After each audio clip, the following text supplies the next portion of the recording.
Hey, it's Irreverent Aegis here, and in this video I bring you the Trifecta guide for veteran Bal Sunnar, which will earn you the title Temporal Tempest, a title which is not nearly as cool as Fist of Tava or Subterranean Smasher, as there's no innuendo associated with it. Luckily for you, however, there is a much cooler Pretend title you can earn if you master the puzzle required to get the first buff in this dungeon. That title, of course, is Master Woodworker. Combine this with becoming the Master of Balls in Moongrave Fane hard mode, and you'll have a pair of titles that puts all the straight ladies, gay men, and all other man lovers to shame. I'm only showing you these ad pulls because I want to point out that there is some flour in this room, which goes for big money. If you aren't very good at this dungeon, but are too stubborn to give up, you can at least rack up some gold. Our healer has been known to not do her job during this ad pull because of this. Now that you know where the flour is, you once again may be wondering why I am not showing this ad pull on 5 times speed. That's because, before I finish this sentence, Kyle will have finished the first puzzle, cementing his permanent status as Master Woodworker.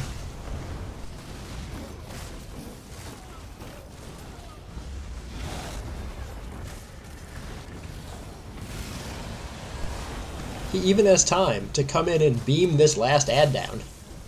What a champ.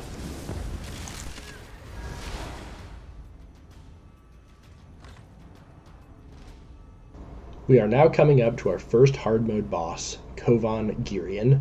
As a quick note, in this fight, I opted for the ultimate Aegis build, which is Arcasis and Drake's Rush. Kovan regularly casts a very hard-hitting poison AoE, and this setup allowed our healer to always have a barrier ready for it. The rest of this fight is about positioning. We start at the entrance, or 6 o'clock, with our healer up against the wall, me opposite to her, and our 2 DDs on or near the triangular emblems between us. We drop our ults right away to push phases, and our healer pops a barrier if we get one of the poison mechanics. As soon as he teleports away, I run to 3 o'clock and everyone else goes to 4 o'clock, forming a tight stack. He lands at 3:30. So we're going to push phase over there. Shortly after he lands, he'll target somebody with a leap. There's a big AoE on the ground, they roll back towards entrance. At 70%, we push that phase and we get a mini. There's nothing much to this mini boss outside of somebody getting a bash when he starts spinning around. As the tank, I'm going to pull it towards the entrance so that everybody is going to be near the right position again for the next phase. Once this mini boss dies, Kovan will drop down from the same position that he leapt at everybody right before he left. So everybody's going to get back into their original positions. I'm going to turn and I'm going to taunt the boss when he drops down. He's going to gap close over to me and we start piling on the damage. Our healer hits a barrier when he starts the poison mechanic again. Once he teleports away again, our group waits for the poison to end and then hard stacks on the healer at 6. We lay down dots at 6:30 where the boss lands, and then we all roll towards the middle when he leaps at us again after landing right here. We keep up our damage until we push to the next mini. Just like the first mini boss, there's not a whole lot to the Iron Atro. He will also need a bash at some point, and his Ground Slam Heavy leaves behind some lava that can wreck the tank, but other than that, there's not too much to worry about. If you don't push him fast enough, he will do a large AoE over most of the arena that your group needs to block or roll dodge, I think. But it's better to just get good and avoid it. This is a Trifecta guide after all. Anyway, I'm going to pull the Iron Atro to 9 o'clock, because that's where our group is going to stack up next. The only difference is that I'm going to trade places with the DD on the 10 o'clock side, and I'll be the one near that emblem. Once again, Kovan will spawn from where he last leapt, so I'm going to taunt him and get back into position. He'll gap close, and our healer will hit a barrier when he puts out the poison AoE. The rest of our team, however, will not drop ultimates this time because we saved those for execute. During poison, he'll leap at somebody like he just did, so everyone needs to be ready to roll out of the way. After this, I'm going to take him to about the 10:30 position, which is where I want him to respawn for execute, and we push him to 20%. Once he leaves, we all go to the center of the room. As the tank, I'll keep chaining in ads, but after I do so, my attention will need to go right back to 10:30, which is where Kovan will soon return from. Once he drops down, I'll hit a barrier, as our healer will most likely be a few seconds away from having hers again, and then I'll taunt him. He'll start the poison mechanic, and once again during that mechanic he will leap towards somebody. After the leap, I'm going to pull him towards 12 o'clock. Our healer should reapply a barrier on everyone, and from there we should finish him off.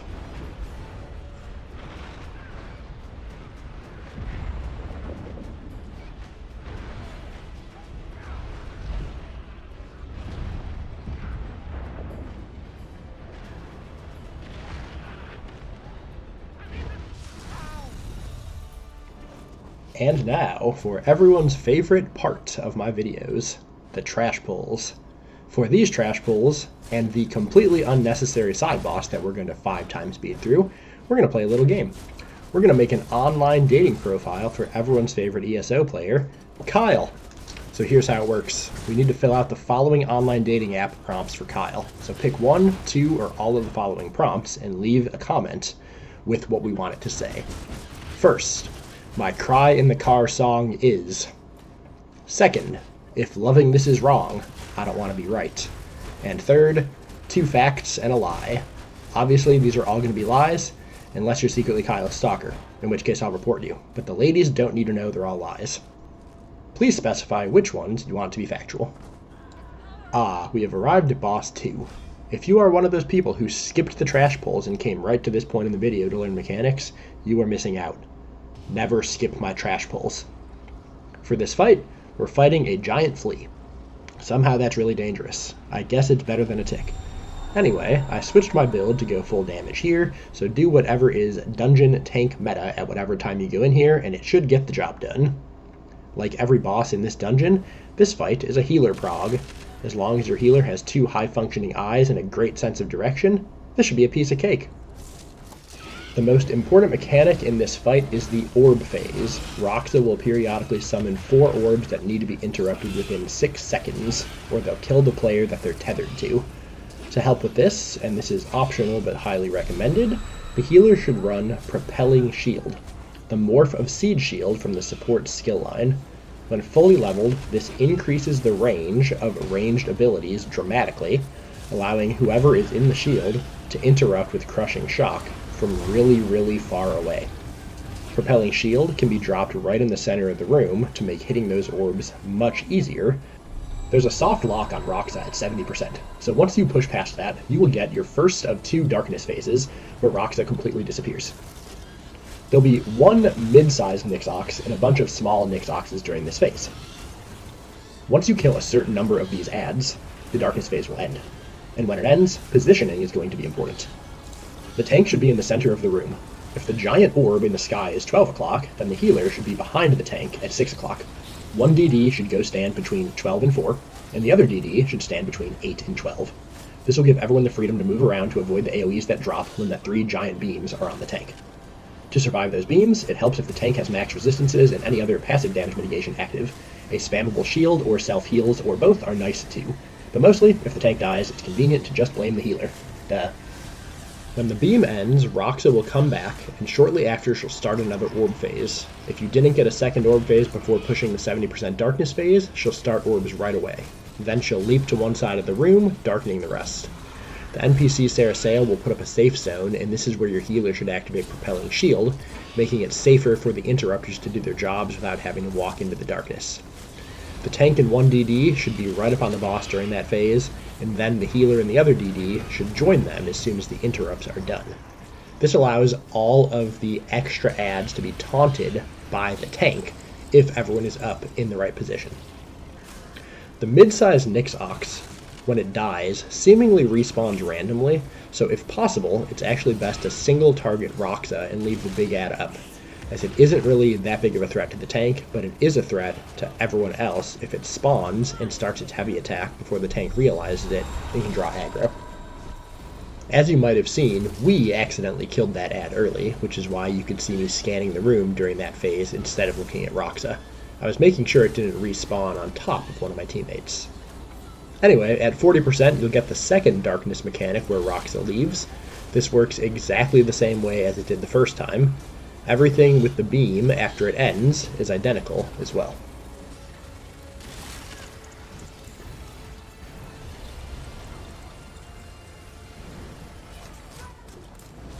The most dangerous part of this fight is always the first orb phase after the beam mechanic ends.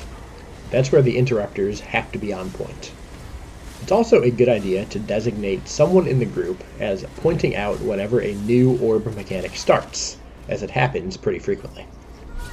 Most of the rest of the responsibility for the no-death component of this fight lies with the tank. There are a lot of adds that spawn during execute, and making sure they are all taunted is going to prevent a lot of unnecessary damage.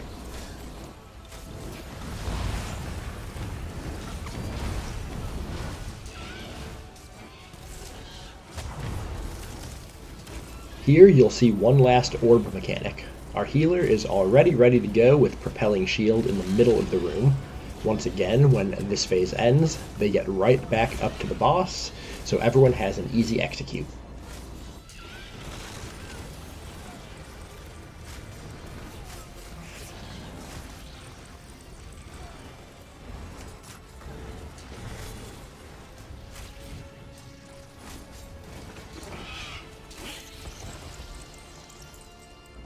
Seeking my serenade partner, Kyle. Hey there, potential lovebirds. I'm Kyle, a 38-year-old adventure enthusiast with a passion for both good music and laughter. Are you ready to dive into life's delightful journey with me? Let's get to know each other better. My cry in the car song. Picture this, it's a rainy day, and I'm driving down a winding road with my favorite cry in the car song blasting through the speakers. For me, that song is Total Eclipse of the Heart by Bonnie Tyler.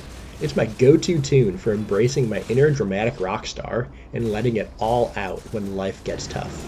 What's your ultimate cry in the car jam? If loving this is wrong, I don't want to be right. They say laughter is the best medicine, and I couldn't agree more. If loving dad jokes and puns that make you groan is wrong, then I don't want to be right. Prepare yourself for a never-ending stream of cheesy one-liners and a constant battle of wits. Do you have a favorite pun or joke that always cracks you up? 2 facts and a lie. I once won a hot dog eating contest and proudly displayed the Golden Mustard Trophy on my mantelpiece. I've traveled to 20 different countries and am fluent in 5 languages. I used to be a professional tightrope walker and performed death-defying stunts at circuses around the world. Can you guess which one of these facts is the lie? Test your detective skills and let's see if you can unravel the mystery of my adventurous past.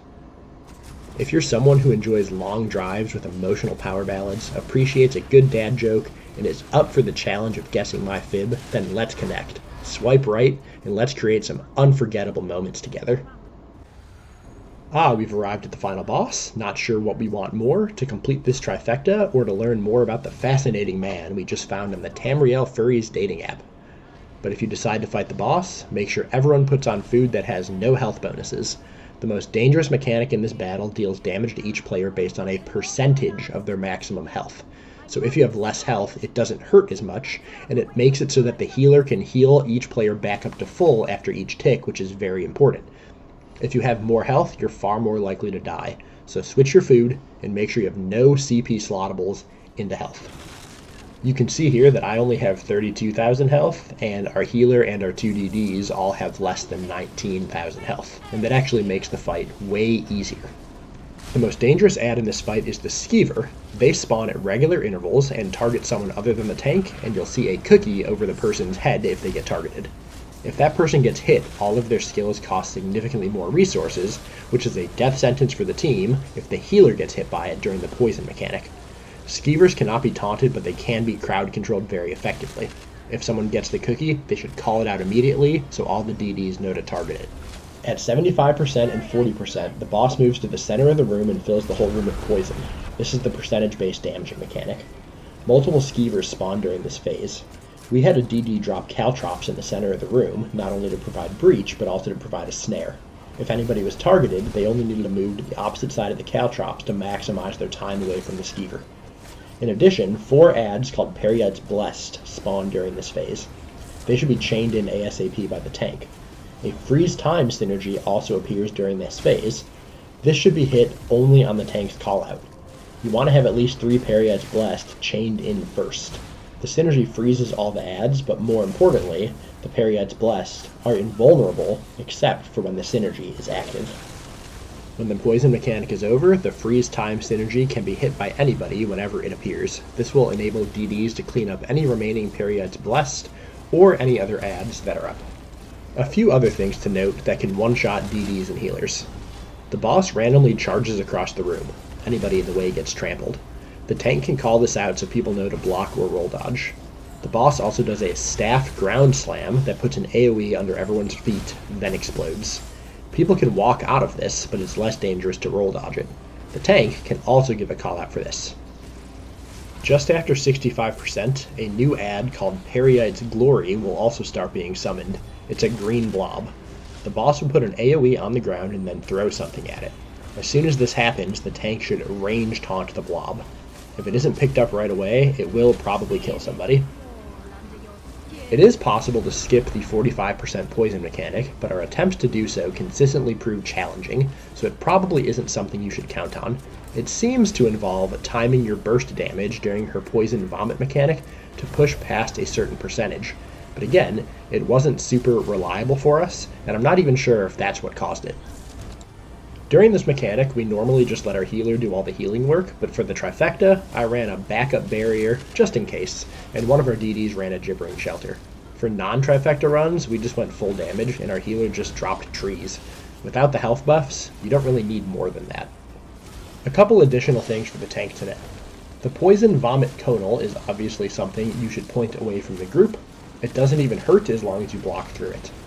The growing poison AoE that she puts on the ground is something that can easily be walked out of, and it definitely hurts, so don't stand in it. The boss also has a heavy attack that puts a heal check on the tank. This can be roll dodged, though, if you want to avoid it. Lastly, those green blobs are annoying and eat up your resources with the constant immobilizations. Having an ability to help with sustain is helpful, as is having your healer run Symphony of Blades.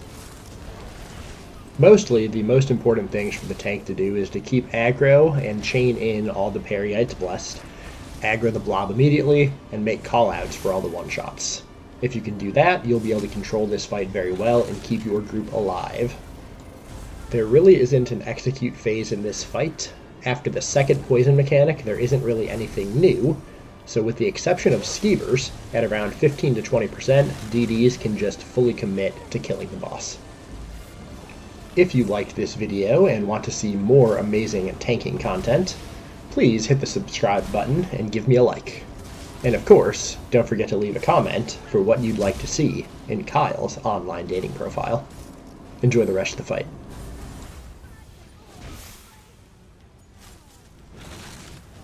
Every now and then I fall apart, and I need you now tonight. And I need you more than ever. And if you only hold me tight, we'll be holding on forever. And we'll only be making it right, 'cause we'll never be wrong. Together we can take it to the end of the line. Your love is like a shadow on me all of the time.